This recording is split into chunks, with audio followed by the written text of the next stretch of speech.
Hola, ¿cómo están? Mi nombre es Luis Ángel Ortiz Catalán y este es el podcast Hablar para Sanar. Quiero agradecer la buena recepción que tuvo nuestro primer episodio y les invito a que continúen interactuando con nuestro contenido, haciendo sus preguntas, planteando los temas que les gustaría que hablemos en los próximos episodios, puesto que este espacio está pensado para ustedes. Muchas gracias.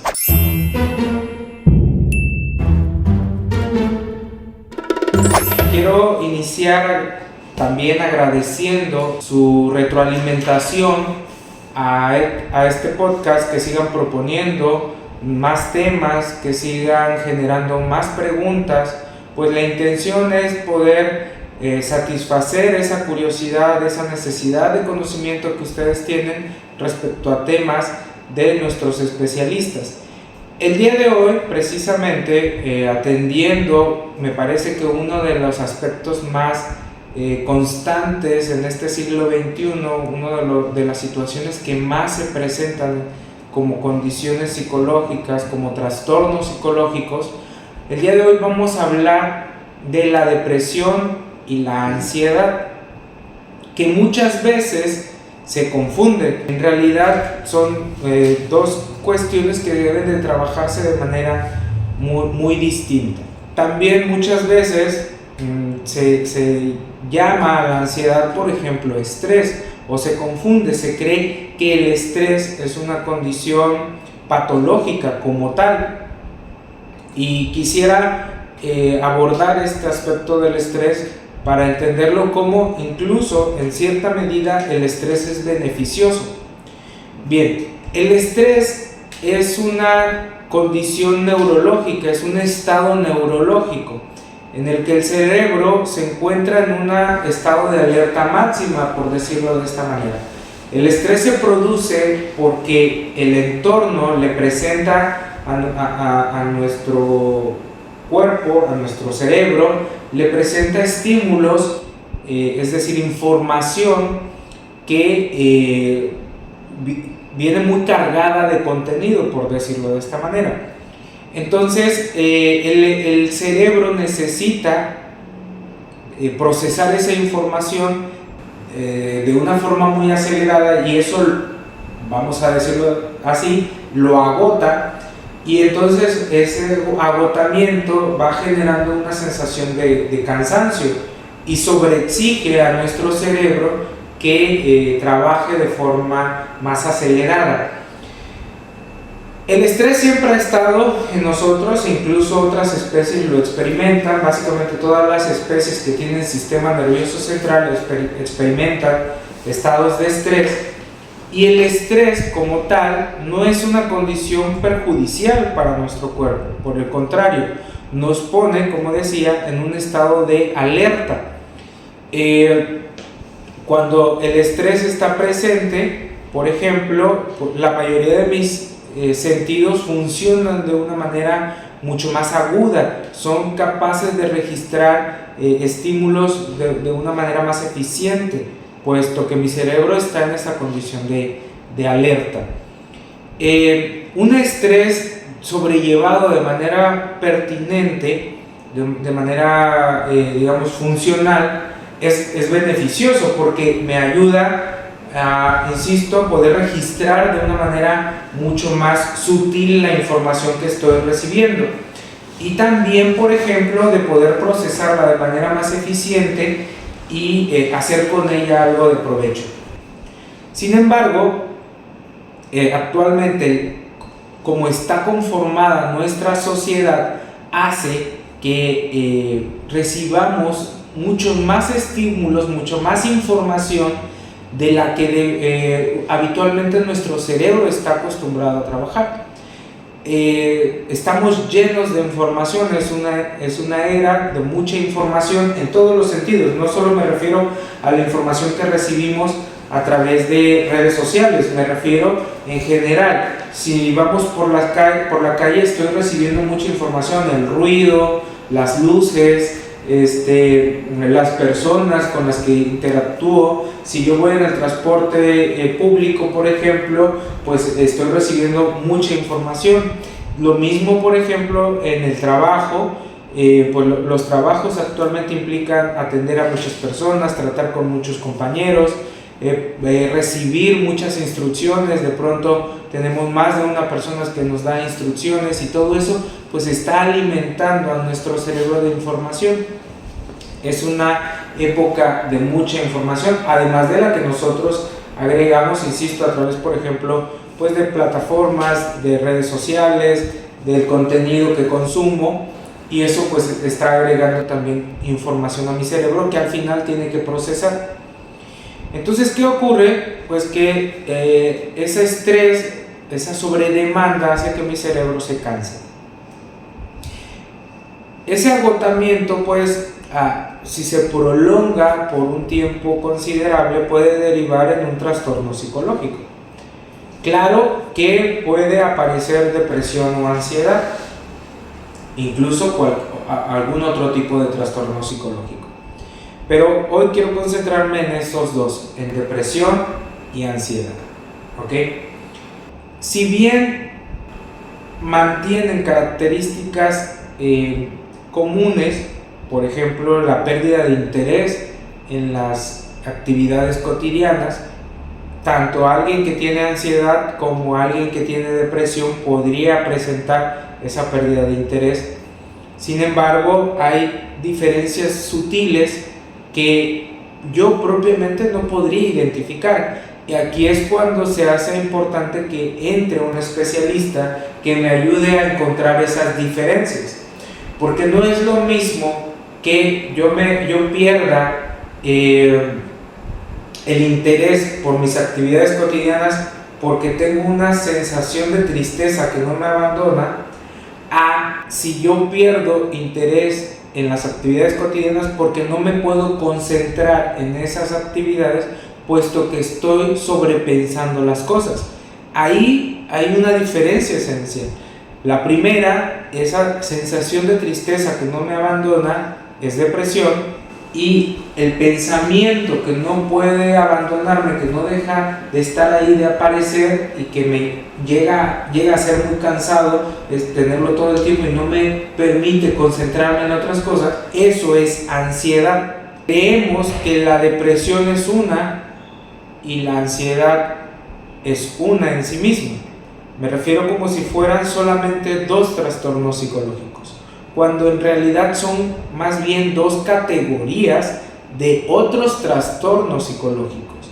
Y aquí es donde es importante prestar atención a lo que les voy a decir, porque no hay solamente una depresión, no hay solamente una ansiedad, sino que se pueden manifestar en muchos, con muchos rasgos, con muchas características que se clasifican en diferentes trastornos psicológicos. Por ejemplo, hablemos primero de la depresión. La entendemos así como un solo estado. Sin embargo, la depresión, insisto, es una categoría de trastornos psicológicos, los trastornos depresivos. En esta categoría, por ejemplo, podemos encontrar el trastorno disruptivo del estado del ánimo. ¿Ok? Este trastorno se caracteriza porque el sujeto, básicamente, por simplificarlo, el sujeto transforma su tristeza, la tristeza como base, como emoción primera, la transforma en arrebatos de ira. ¿Ok? Entonces parecería un sujeto que todo el tiempo está enojado, cuando en realidad es un sujeto que todo el tiempo está triste. Pero al no poder identificar esa tristeza propiamente como tristeza, habitualmente cuando no podemos procesar un estado de ánimo, lo convertimos en enojo. Entonces, los sujetos que tienen este trastorno suelen estar tristes, y al no saber qué hacer con su tristeza, lo manifiestan a través de arranques de ira. Entonces son sujetos que destruyen cosas, que insultan, que golpean, pero esa condición de agresión viene pues de una tristeza que no los abandona. que no pueden dejar de lado. También, por ejemplo, está el trastorno depresivo mayor, que es como el trastorno depresivo que de mayor afectación, por eso de ahí el término mayor, de más afectación sobre el sujeto. Este trastorno depresivo se caracteriza específicamente porque los síntomas depresivos son tan intensos que muchas veces el sujeto empieza a tener pensamientos suicidas.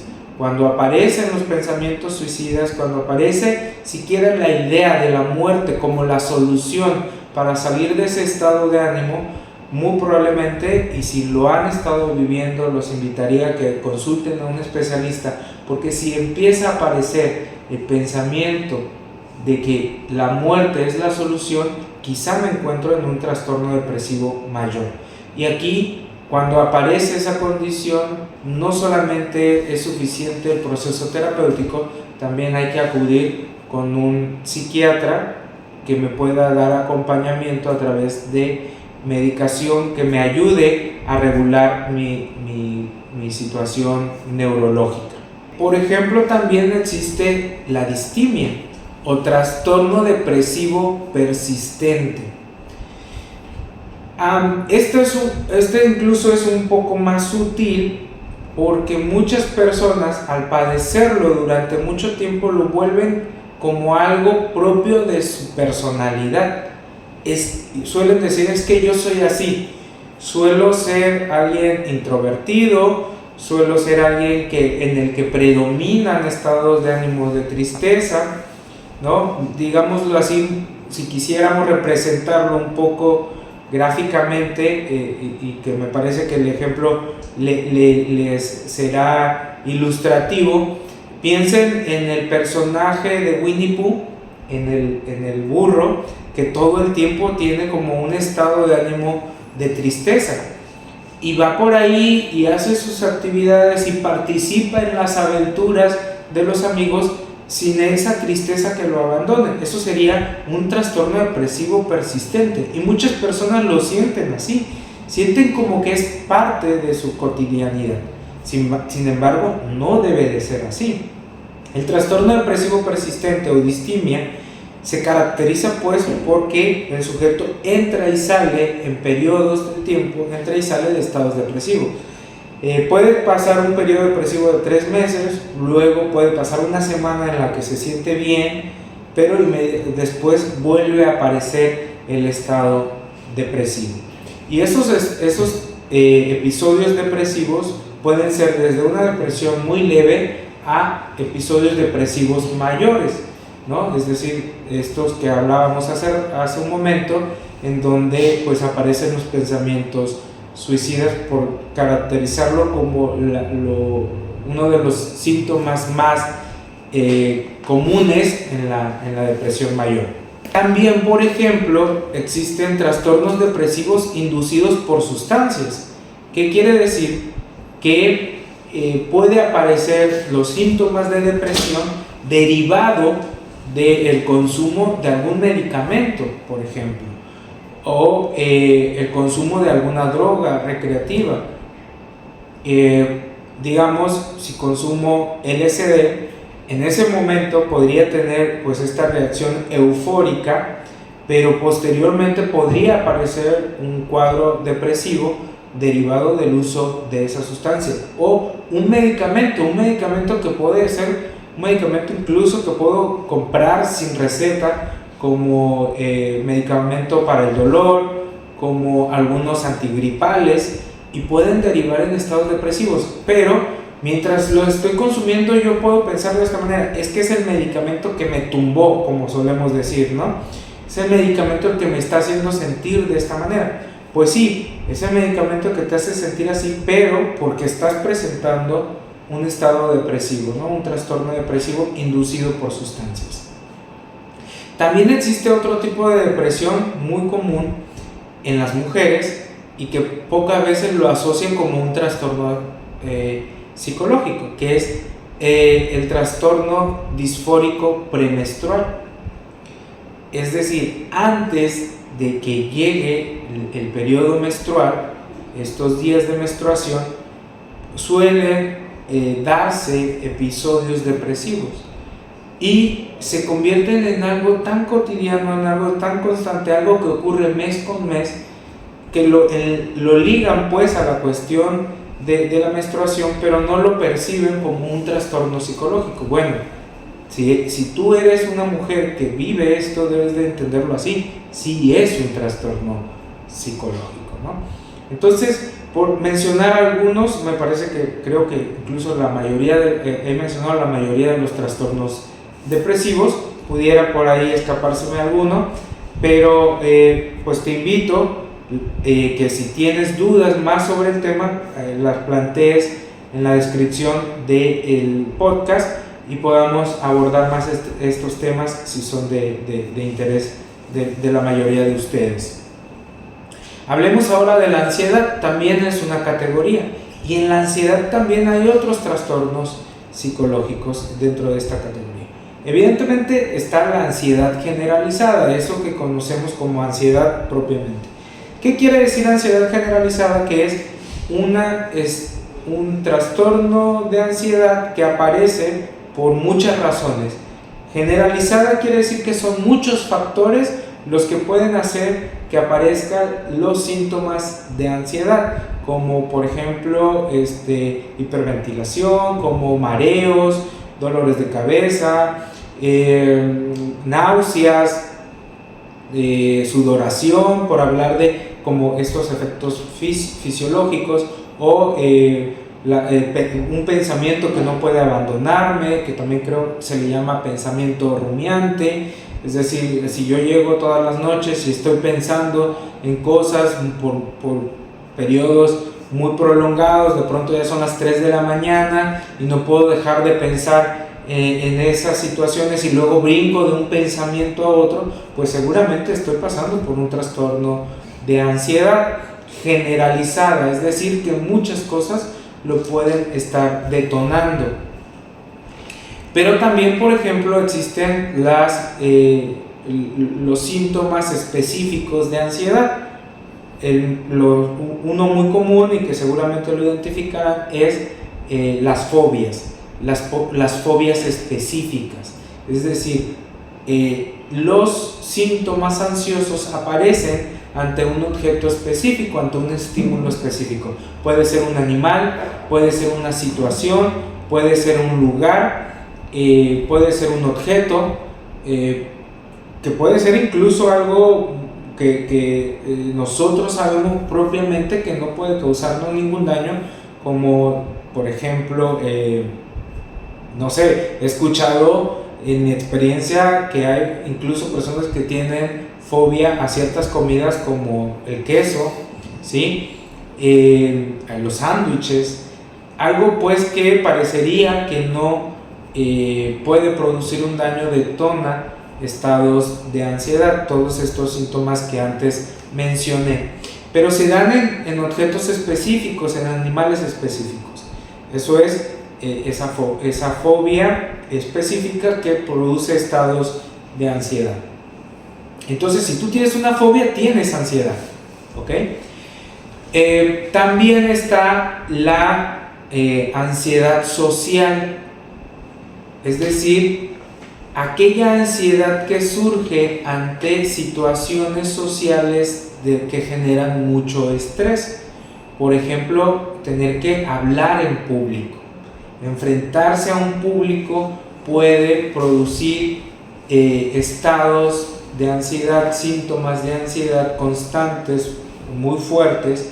Y hablar en público no me refiero específicamente pararte a dar una conferencia o exponer a clases. Simplemente, por ejemplo, si todos tus amigos preguntan a dónde hay que ir a comer y tú no puedes expresar, no puedes decir porque empiezas a tener estos síntomas, pues muy probablemente estás en un cuadro de ansiedad social, ¿no?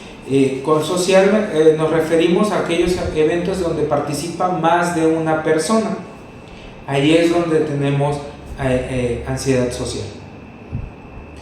También, por ejemplo, están los trastornos de ansiedad inducidos por sustancias. Así como hablamos hace un momento de la depresión inducida por sustancias, también existe la ansiedad inducida por sustancias. Me tomo un medicamento y ojo, aquí quiero poner atención, quiero que pongamos atención que sustancias no refiere, iba a decir medicamento, pero lo pensé en este momento, es importante mencionarlo, no solamente puede ser un medicamento o una droga, puede ser también algo que cotidianamente consumimos, como el café, ¿okay? Como bebidas energéticas.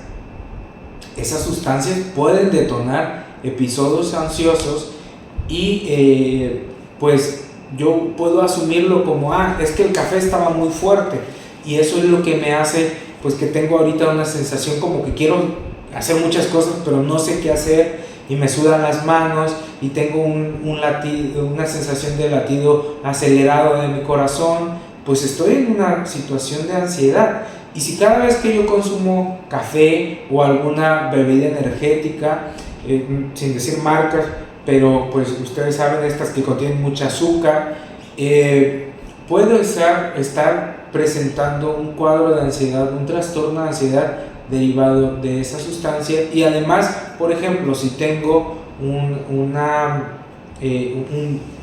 apego, un vicio a esa sustancia, pues ya puedo estar hablando de que hay un trastorno psicológico inducido por esa sustancia. También está la agorafobia, que es un poco parecida a la ansiedad social, pero acá se refiere a más bien situaciones en las que me puedo enfrentar a espacios cerrados, que tengo esta sensación de que estoy como oprimido porque voy en el transporte público, porque hay muchas personas alrededor de mí y tengo como esta sensación de estar enclaustrado, y esto me empieza pues a producir estos síntomas de los que hablé. Vamos a entrar a un proceso de preguntas. Vamos a tener esas preguntas y poderlas responder. Bien, algunas preguntas ya se han respondido implícitamente. Estas son preguntas que nos hicieron en Instagram. La primera pregunta es: ¿cómo saber si mis comportamientos o pensamientos son de una persona ansiosa? Ok. No se concentren en el contenido del pensamiento, porque puede ser un pensamiento muy trivial, un pensamiento muy superficial o de un contenido muy absurdo, si quieren verlo de esta manera. Más bien tiene que ver con la frecuencia. Si es un pensamiento que está ahí constantemente y si ese pensamiento se prolonga por espacios que te impiden hacer otras actividades, digamos, como tú estás con tus amigos, estás platicando, pero no puedes dejar de pensar en qué pasaría si dejas tu casa abierta, ni siquiera si la dejaste abierta, en qué pasaría si un día yo dejo mi casa abierta y quién entraría, qué harían, se robarían a mi mascota. Si yo estoy interactuando pues con mis amigos y ese pensamiento está ahí y no me abandona, y luego brinco, pienso en otra cosa y luego vuelve el pensamiento, puedo empezar a asumir que ya hay un pensamiento ansioso, ¿no? No es propiamente el contenido, tampoco tiene que ver con que ese pensamiento me hace sentir que me voy a morir o que tengo una enfermedad de mucho riesgo. No. Insisto, puede ser un pensamiento así muy trivial, muy cotidiano. Muy bien. Siguiente pregunta. ¿Cómo distingo la tristeza de la depresión? ¿Son lo mismo? La depresión es tristeza prolongada de manera innecesaria. Ok, la tristeza es una emoción básica que aparece ante una situación, pero al ser básica, su prolongación debe de ser breve. Por ejemplo, si me dan una noticia que me lastima, pues es normal que yo me sienta triste porque me acaban de dar esa noticia. Pero esa tristeza debe de tener un proceso, debe de aparecer y poco a poco debe ir desapareciendo. Puede ser en un día, puede ser en una semana, pero el estado debe de desaparecer. Y sobre todo yo debo de sentir que la tristeza específicamente está disminuyendo. La depresión es la tristeza que se prolonga por un periodo mayor a 2 semanas. Si ya van más de 2 semanas y esa tristeza no desaparece y sobre todo su intensidad no cambia, ya puedo empezar a sospechar que estoy en depresión. ¿Ok? Muy bien. Última pregunta. ¿Qué situaciones pueden provocar la ansiedad o la depresión? Ok, la ansiedad suele provocar las situaciones o pensamientos que refieren a cosas que van a pasar, ¿ok? O que podrían pasar. Mientras que la depresión suele aparecer por pensamientos o ideas de lo que ya pasó, de lo que ya me ocurrió, ¿ok? Suelo pensar en cosas de hace meses, de hace años, de mi infancia, y eso me produce este malestar y esta sensación de tristeza. Mientras que la ansiedad estoy preocupado por lo que va a ocurrir más adelante, ¿no? Que mañana, o lo que decía ahorita, ¿qué pasaría si dejo mi casa abierta? Estoy pensando en lo que podría pasar. ¿Ok? Pues muchas gracias por estas preguntas. Insisto, hagan más de ellas y en los próximos episodios espero poder responderlas con todo el gusto. Bueno, hablé de forma general de estos trastornos, pero como por ahí ya lo comenté en alguno de nuestros contenidos, si yo empiezo a identificar que muchas áreas de mi vida se están viendo afectadas por el cómo me siento o por lo que estoy pensando, ese es el indicador principal. Es decir, si ya no disfruto estar comiendo, si estoy viendo una serie de televisión pero estoy más concentrado en lo que pienso, si voy a dormir y no puedo conciliar el sueño, o despierto y me doy cuenta que durante toda la noche mis sueños giraron en torno a eso que he pensado, si mi tristeza no me permite disfrutar de otras cosas, o tristeza o ira o cualquier otra emoción, pues incluso repulsión, si yo voy identificando que otros aspectos de mi vida se ven afectados, es ahí donde debo de plantearme la posibilidad de acudir con un especialista, porque seguramente algo ya está ocurriendo y muy probablemente sin darme cuenta ya presento algún trastorno psicológico. Bueno, pues muchas gracias, espero que la información que hoy les proporciono sea de utilidad, que hagan un proceso de introspección, que se revisen y si es necesario, pues acudir con un especialista. No se pierdan nuestro próximo episodio. Muchas gracias.